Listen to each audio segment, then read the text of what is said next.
দেখো আজকে রান্না কি হয়েছে। দুপুরে রান্না এই যে ভাত হয়ে গেছে, আর এই যে লোটে মাছ হচ্ছে। লোটে মাছ কচি বেগুন আর আলু দিয়ে। এটা এখন একটু ধনিয়া পাতা দেবো। এই যে ধনিয়া পাতা দেবো এখন।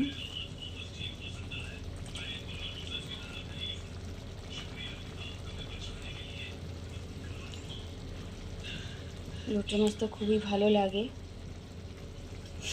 তাই লোটে মাছ করছি। আমাদের তো প্রায় লোটে মাছটা হয়।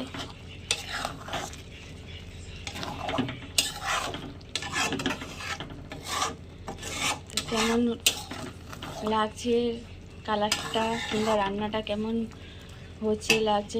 আর কিছু করিনি সেরকম, কালকে একটু তরকারি আছে, তো ডালও আছে, তাই আজকে শুধু লোটে মাছটাই করছি।